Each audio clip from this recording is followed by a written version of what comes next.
Comme on t'aime bien, on va continuer avec un livre qui a pris ton nom, le livre de Daniel. Et c'est là pour nous transformer dans des Daniel.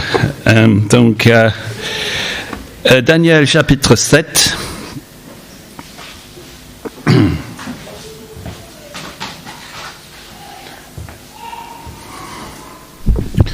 Là, vous êtes vraiment courageux.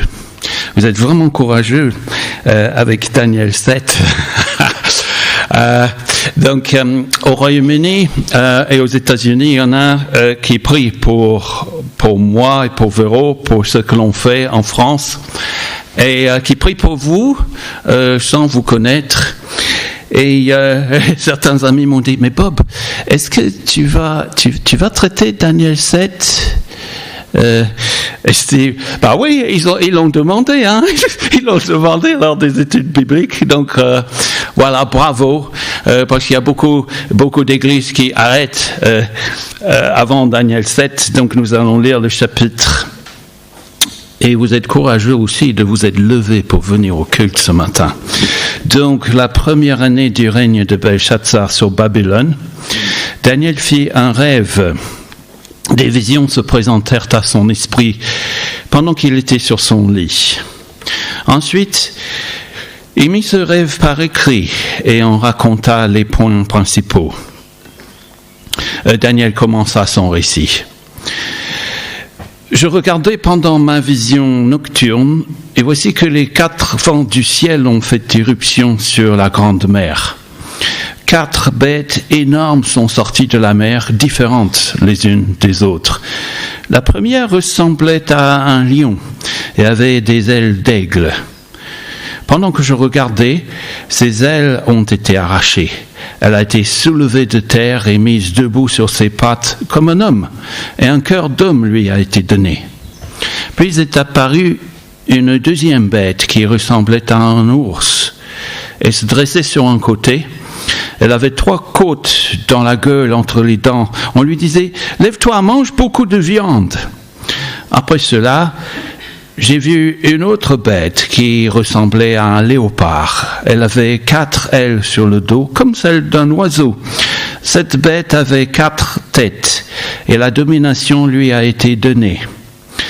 Après cela, j'ai vu dans mes visions nocturnes une 4e bête, redoutable, terrible, extraordinairement puissante. Elle avait de grandes dents en fer. Elle mangeait, brisait et piétinait ce qui restait. Elle était différente de toutes les bêtes précédentes et avait 10 cornes. Je regardais les cornes et j'ai vu une autre petite corne sortir du milieu d'elle. 3 des premières cornes ont été arrachées devant elle. Sur cette corne, il y avait des yeux pareils à ceux d'un homme et une bouche qui parlait avec arrogance. Pendant que je regardais, on a placé des trônes, et l'ancien des jours s'est assis. Son vêtement était aussi blanc que la neige, et les cheveux de sa tête pareils à de la laine pure. Son trône était de flammes et ses roues étaient un feu dévorant. Un fleuve de feu coulait et sortait de devant lui. Des dizaines de milliers le servaient et des centaines de millions se tenaient debout devant lui. Les juges se sont assis et des livres ont été ouverts. J'ai alors regardé à cause des paroles arrogantes que prononçait la corne. Pendant que je regardais, la bête a été tuée. Son corps a été détruit et livré au feu pour être brûlé. Les autres bêtes ont été dépouillées de leur pouvoir, mais une prolongation de vie leur a été accordée pour un certain temps. Pendant que je regardais dans mes visions nocturnes, quelqu'un qui ressemblait à un fils de l'homme est venu avec les nuées du ciel. Il s'est avancé vers l'ancien des jours et on l'a fait approcher de lui.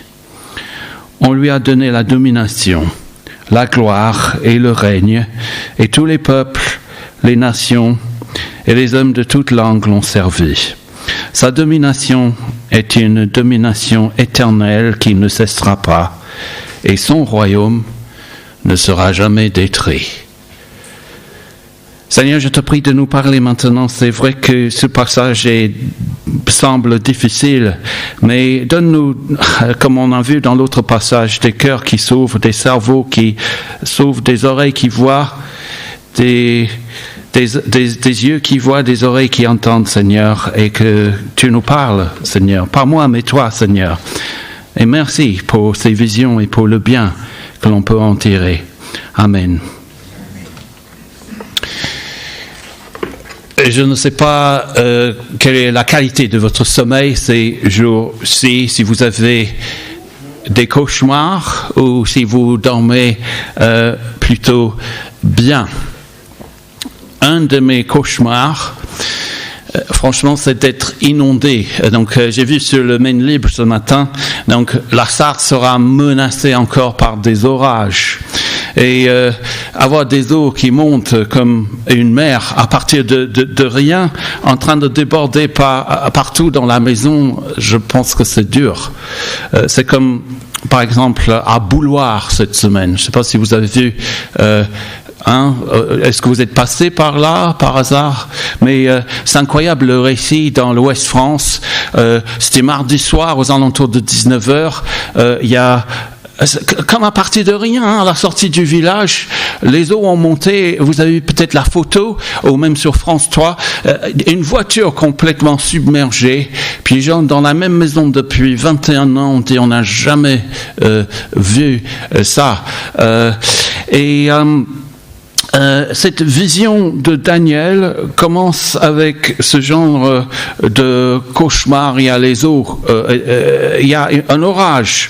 Et dimanche dernier, on a vu l'orage sur le lac de Galilée, où Jésus s'est approché de ses disciples.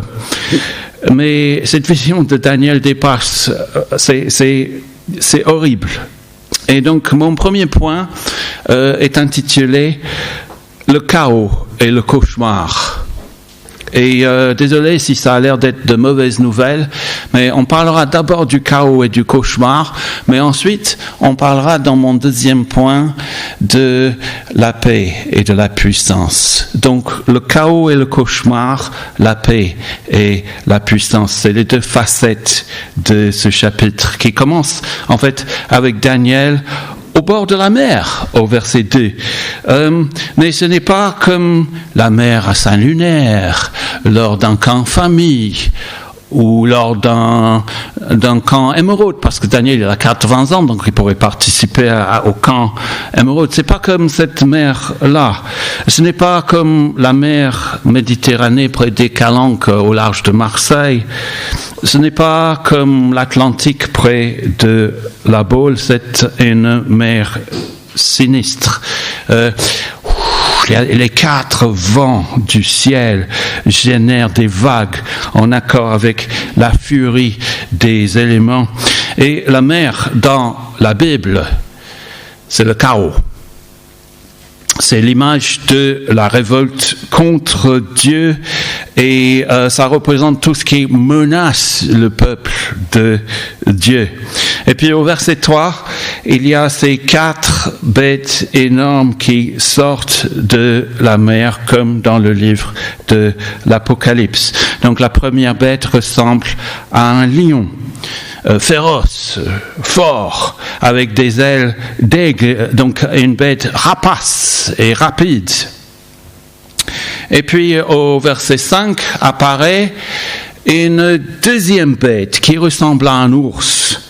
Mais ce n'est pas du tout le genre de nounours que l'on donnerait aux enfants, à Paul par exemple. C'est plutôt un grizzly avec un appétit vorace, comme les ours que j'ai pu côtoyer dans le parc de Yellowstone aux USA. On nous avertissait, on a fait du camping, faites très attention aux ours.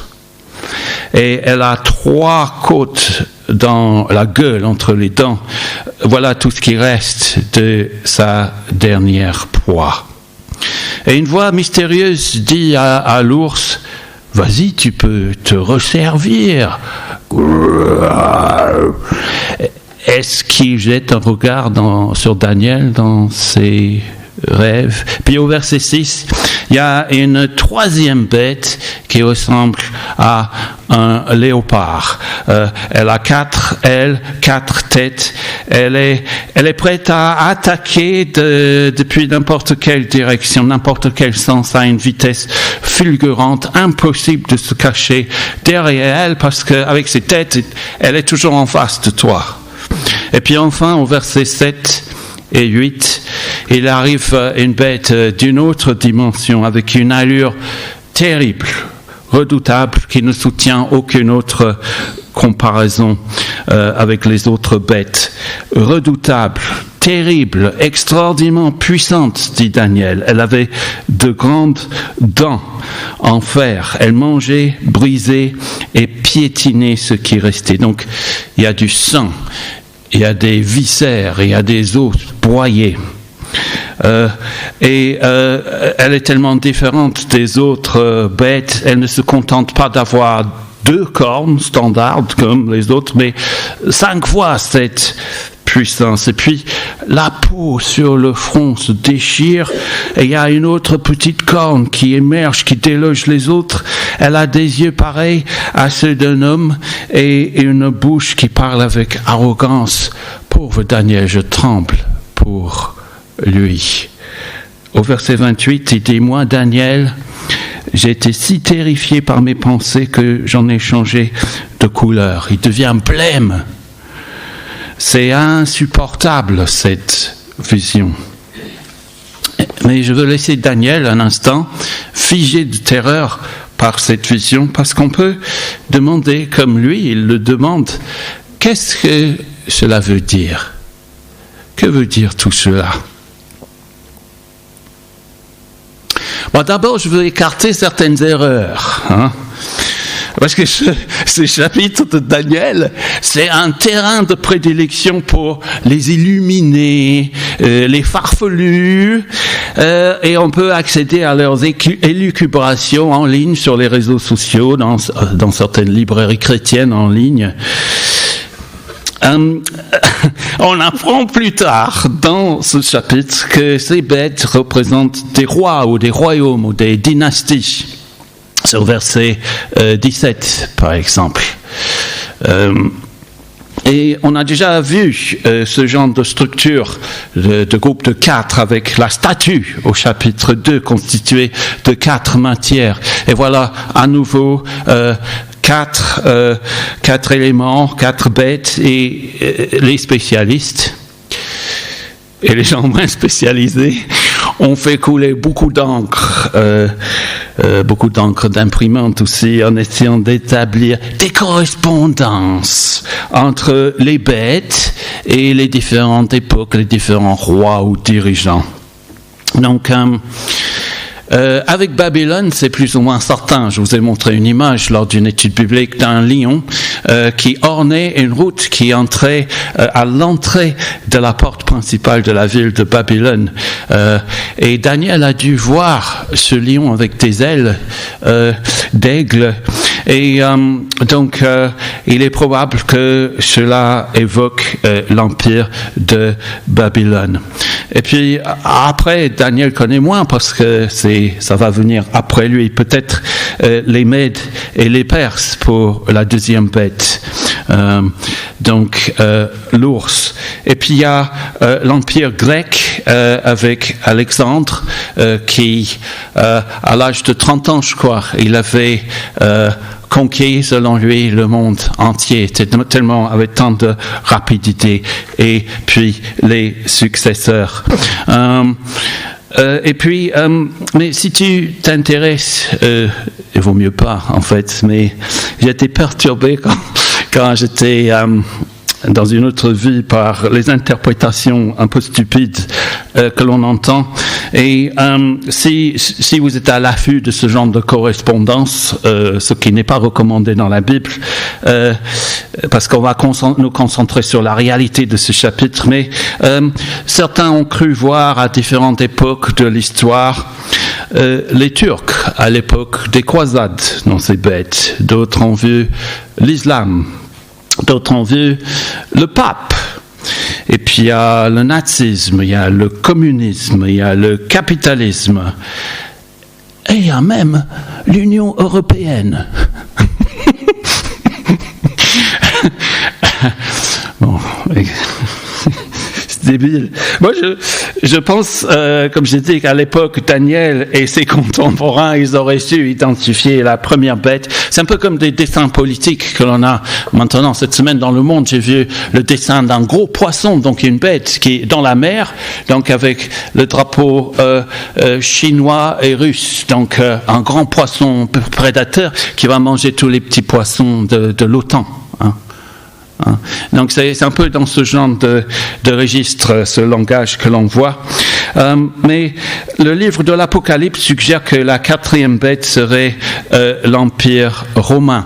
Mais on a un style très imagé ici qui ne nous permet pas, c'est ma spécialité les textes, qui ne nous permet pas d'être catégorique. C'est vivant cette parole. Et parce que le texte ne veut pas trop associer ces bêtes avec des dates ou des époques précises dans l'histoire, il y a un côté atemporel ici.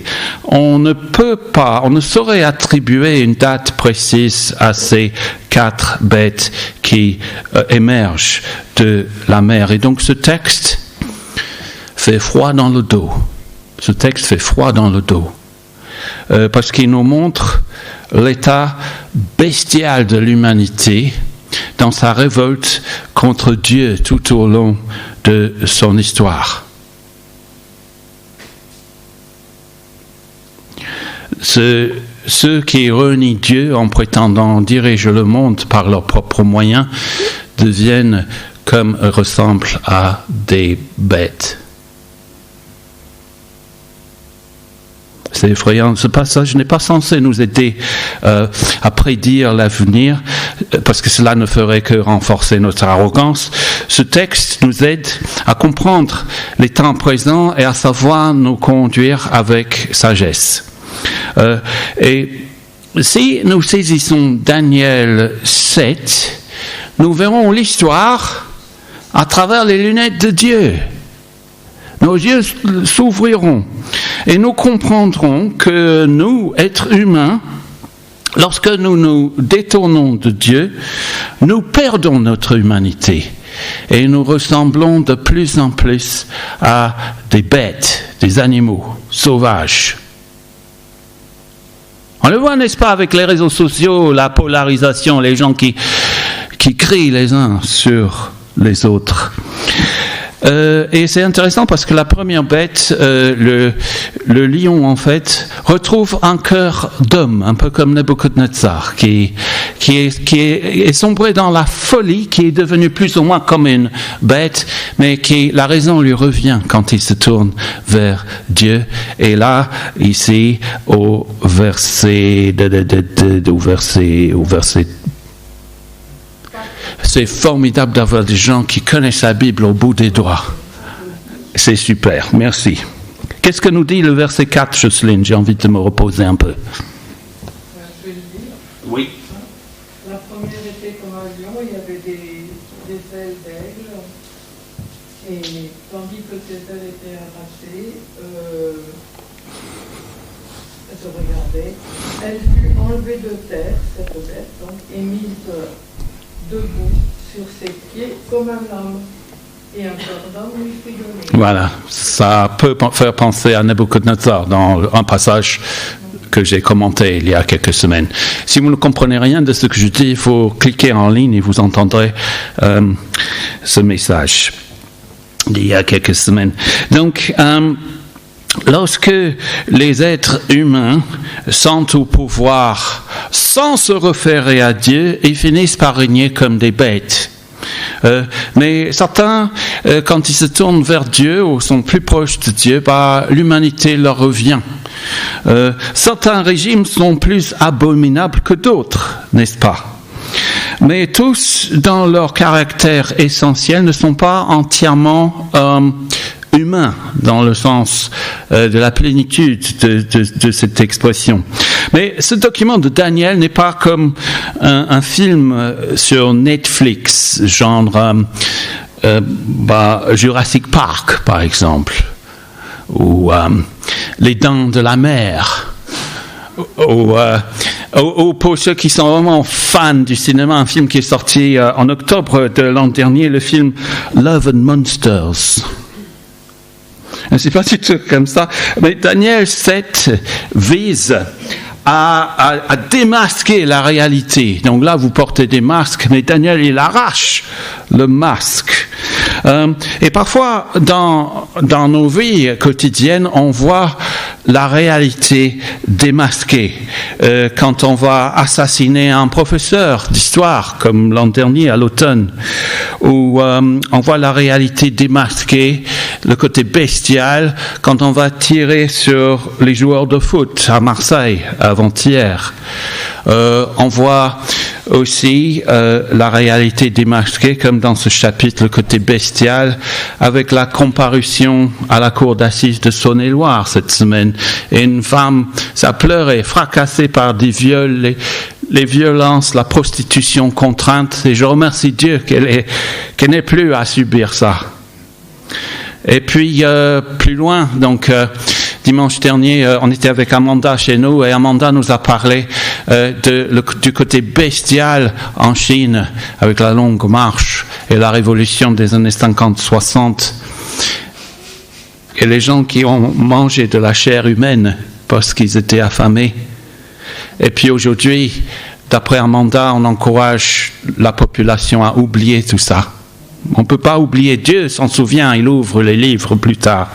Et puis cette semaine, il y a eu comme écho de ce masque que l'on veut mettre, il y a la fermeture de ce quotidien Apple Daily à Hong Kong, un quotidien qui critique à juste titre le régime. Donc Dieu veut nous faire, avec ce chapitre, il veut nous faire ressentir l'horreur de la vie humaine sans Dieu.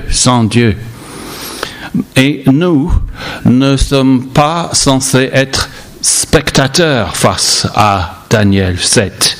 Et donc, avant de passer à mon deuxième et dernier point, j'ai envie de nous demander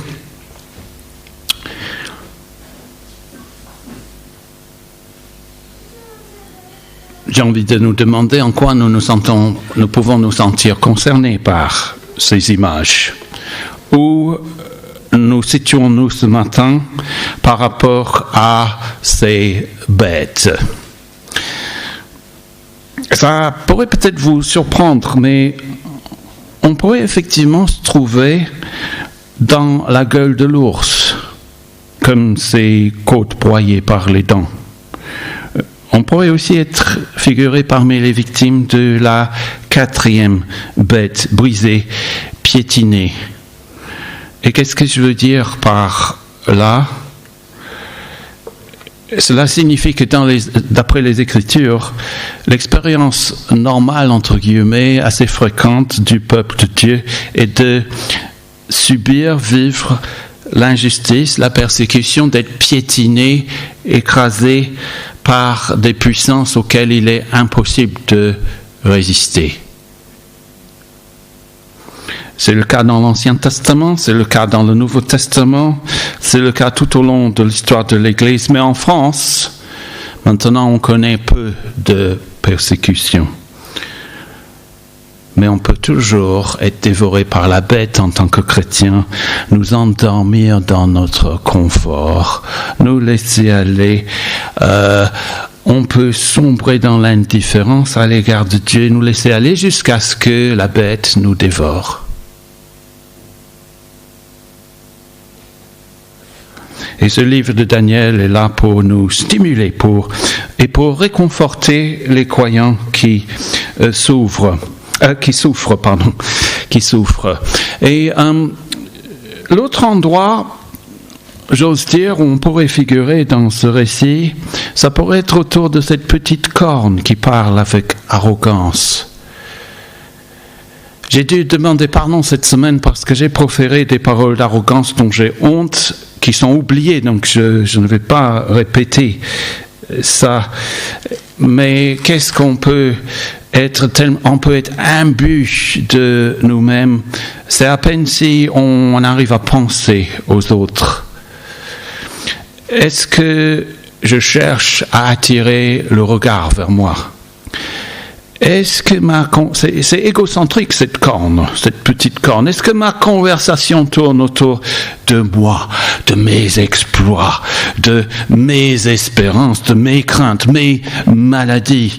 Est-ce que d'autres ne servent qu'à me mettre en valeur ou pour répondre à mes besoins? Est-ce que je vis pour être liké sur les réseaux sociaux? Le pouce levé comme preuve que j'existe. Et ils ont liké mon post, c'est super. On doit revenir à ce cauchemar de Daniel au verset 8. Cette corne, tellement centrée sur elle-même, ne voit pas ce qui se passe pendant qu'elle parle. C'est intéressant, je regardais les cornes, j'ai vu une autre petite corne sortir du milieu d'elle. Trois des petites premières cornes ont été arrachées. Sur cette corne, il y avait des yeux pareils à ceux d'un homme et une bouche qui parlait avec arrogance, mais tellement centrée sur elle-même qu'elle ne voit pas ce qui se passe pendant qu'elle parle. Verset 9. Pendant que je regardais, c'est comme si vous voyez quelqu'un qui commence à aligner des chaises. Parce qu'on va préparer un tribunal. Ça va être le moment des assises. Juliette va confirmer. Assise, c'est quand on est assis pour rendre un jugement, c'est ça? Bon. Donc, on a placé des trônes, nous dit le verset 9, et l'ancien des jours s'est assis. C'est l'ancien des jours, l'Éternel, n'est-ce pas, qui vient s'asseoir. Il est digne. Il existait avant toute chose, avant ces bêtes, l'ancien des jours. Et je passe à mon deuxième point.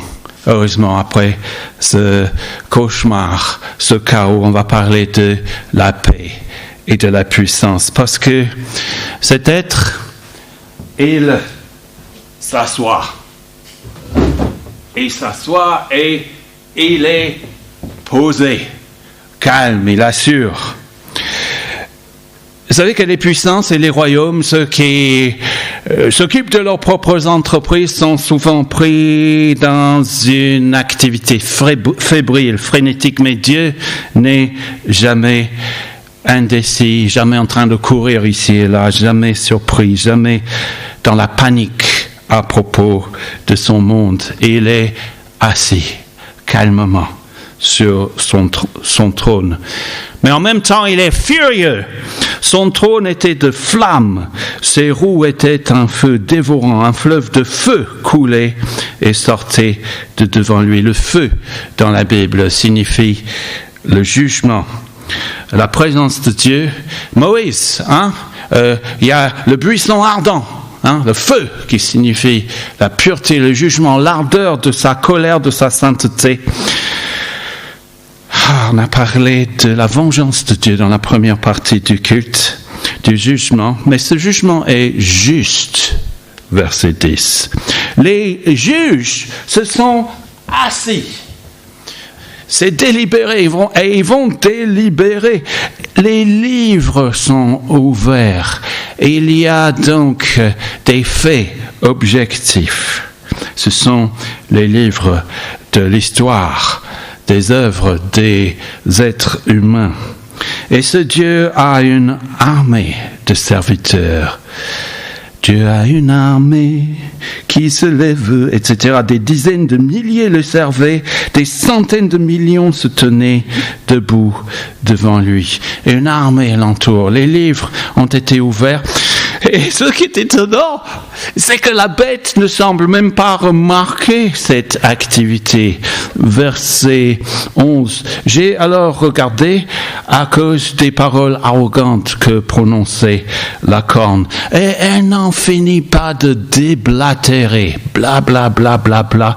Ne me parle pas de Dieu, j'ai plein d'autres préoccupations dans la vie. J'ai ma carrière, j'ai mes loisirs, j'ai ma famille.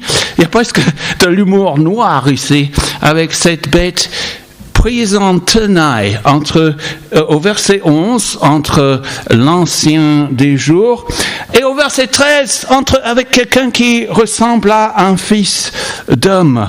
Et la Bible nous encourage à mettre les choses en perspective, comme ce passage qui a l'air de rapetisser cette petite corne entre l'ancien des jours et quelqu'un qui ressemble à un fils de l'homme. Et en mettant cette corne au verset 11, entre l'ancien des jours au verset 10 et ce fils de l'homme au verset 12, on voit que tout pouvoir, toute autorité, toute gloire, toute justice est entre les mains de Dieu. Toute l'histoire, toute notre histoire, toutes nos histoires.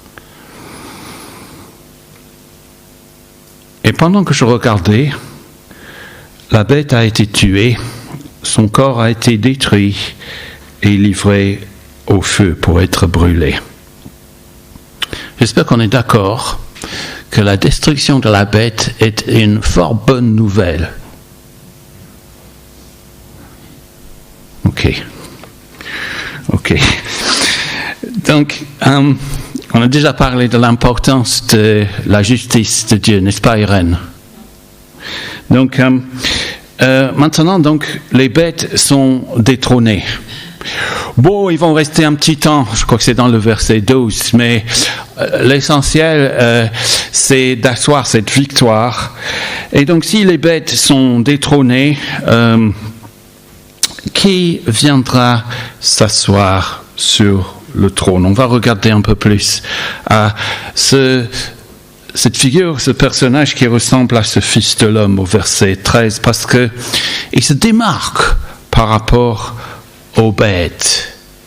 La première bête ressemble à un lion. La deuxième bête ressemble à un ours. La troisième bête ressemble à un léopard. Et puis ici, on a quelqu'un qui ressemble à un fils de l'homme. Les 4 bêtes montent d'une mer déchaînée, mais ce personnage vient avec les nuées du ciel, vient d'une toute autre dimension. Mais il ressemble à un homme. Il ne ressemble à aucune bête. Et on voit enfin en lui un reflet de l'humanité véritable. Voici l'homme, ecce homo, c'est du latin, pardon. Voici l'homme véritable. C'est ce qu'on a dit quand Jésus a comparu devant Pilate, je crois. Voici l'homme. Si on veut comprendre ce que signifie l'être humain, nous avons besoin de contempler cette personne. C'est l'homme tel qu'il devait être. Et le tout premier chapitre de la Bible nous apprend ce que l'homme devait être et ce que l'homme aurait dû faire. L'homme aurait dû avoir la domination et le règne sur le monde que Dieu avait créé. Genèse 1, 24, je crois. Dieu dit, domine. Faisons l'homme à notre image, à notre ressemblance, qu'il domine sur toute la création, pour ainsi dire. Hommes et femmes, il les créa. Donc, il les bénit et les invite à dominer ensemble, à régner sur la création en tant que reflet de Dieu, à son image. Masculin et féminin, reproductif de fruits, faiseur de paix, de justice, de calme dans le chaos, le tohu-bohu. en tant que reflet de Dieu à son image. Parce qu'il n'a aucune correspondance avec les bêtes, cet homme. Hein? On l'a fait venir devant lui, les bêtes. Il cherchait quelqu'un pour faire sa vie. Moi, je ne peux pas faire ma vie avec un âne. Voilà. Notre monde connaît le chaos, le cauchemar et le Covid parce que nous n'avons pas réussi à vivre à la hauteur de cette dignité. Cet homme reçoit la domination que Adam a rejetée.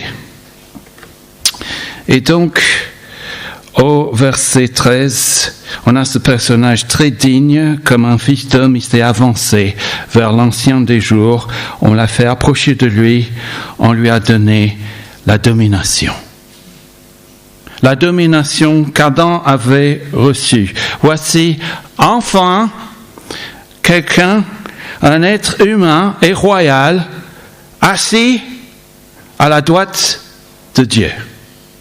Alors, qui est ce fils de l'homme? Les gens à l'époque de l'Ancien Testament ont posé cette question, sans cesse, je le sais. J'étais là, non, pardon. Qui est ce fils de l'homme? C'est la question la plus importante de notre vie, de l'histoire, dans l'histoire du monde.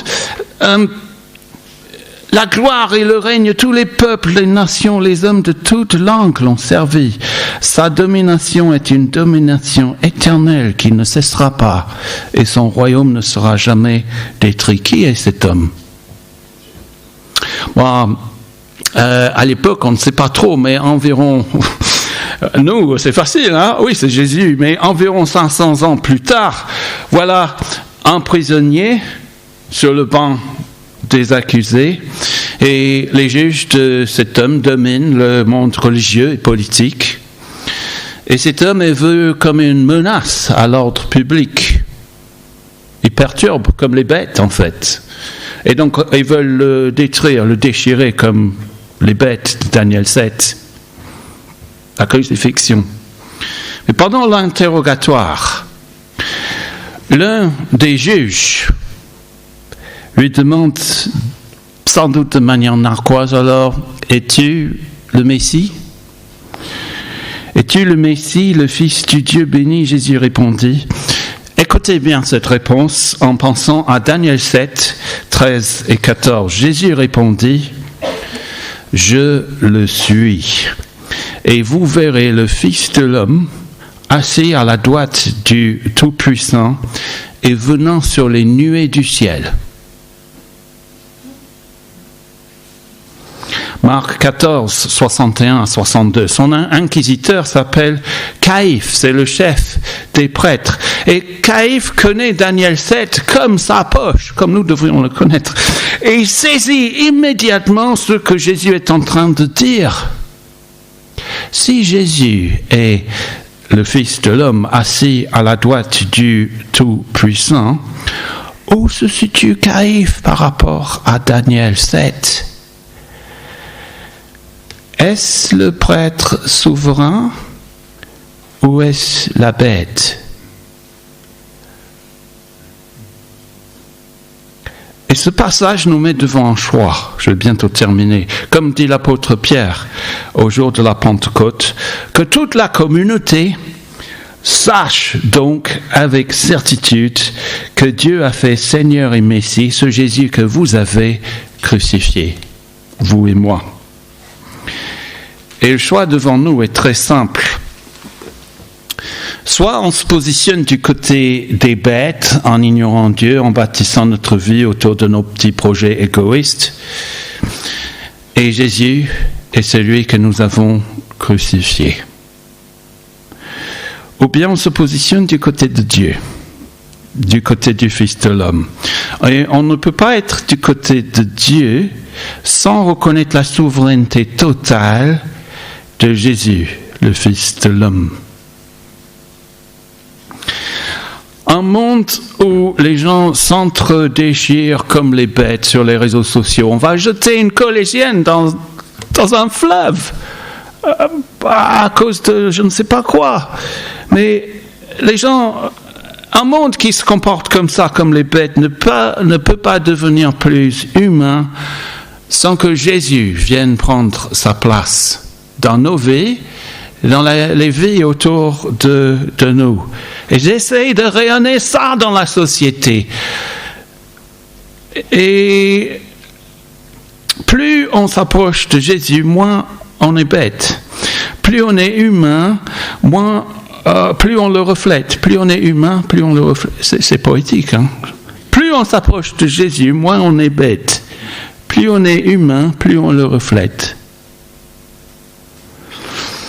Et la suite de ce chapitre souligne comment Dieu va sauver son peuple. On ne va pas le lire ce matin, mais j'ai envie de nous donner de l'espérance parce que ça parle non seulement de la victoire de ce Fils de l'homme qui vient s'asseoir à la droite de Dieu, mais cela parle aussi du salut du peuple de Dieu. Le verset 18 affirme ceci, que les saints du Très-Haut, c'est-à-dire les croyants de toutes les époques, recevront le royaume. Et ils le posséderont éternellement, d'éternité en éternité. Vous savez, je ne sais pas si vous avez vu à la télé récemment, il y a eu le G7 en Cornouailles, dans mon pays. Donc le G7, vous savez ce que c'est? C'est les 7 leaders les plus, entre guillemets, les plus influents du monde. Hein? Ben, un jour, ce ne sera pas le G7 assis autour de la table, ce sera Jésus et nous autour de la table pour gouverner le monde. C'est ce que dit le verset 18. Ça va être merveilleux. Aucune bête pour nous déchirer, c'est ce que nous a dit Ésaïe 35. Ce chemin, cet accès à Dieu, il va nous dire, mais... Enfin voilà, je ne sais pas ce qu'il va nous dire, je ne suis pas prophète. Mais ce chapitre nous appelle à nous affilier entièrement à Jésus. Le chapitre est réaliste parce que Daniel, l'auteur, reconnaît que quand on suit cette voie de Jésus, ce chemin, il peut y avoir de la souffrance. Il y aura un prix à payer. J'ai payé beaucoup pour être ici ce matin d'ailleurs, beaucoup. Mais ce chapitre nous encourage en affirmant qu'en Christ, nous sommes bien plus que vainqueurs en fin de compte. Donc je ne sais pas ce qui pourrait nous attendre, vous attendre, m'attendre dans les jours à venir. Quelle déception, quelle mauvaise nouvelle, quel défi, quelle bonne nouvelle. La bête pourrait nous attaquer, mais elle n'aura pas la dernière bouchée. On ne sera pas mangé tout cru parce que déjà, au cœur de l'univers, il siège un homme qui a reçu tout vos pouvoirs, qui s'est assis, qui a été reçu par Dieu à sa droite sur un trône. Et quand Jésus s'approche de ses disciples à la fin de Matthieu, qu'est-ce qu'il dit? C'est plus ou moins une citation. C'est plus ou moins une citation directe de Daniel 7. Il dit ceci. Jésus s'approcha de ses disciples et leur dit, vous avez des doutes, hein, certains, tout pouvoir m'a été donné dans le ciel et sur la terre. Allez donc, faites de toutes les nations des disciples, baptisez-les au nom du Père, du Fils et du Saint-Esprit, et enseignez-leur à mettre en pratique tout ce que je vous ai prescrit. Et moi, je suis avec vous tous les jours, jusqu'à la fin du monde. Amen. Merci.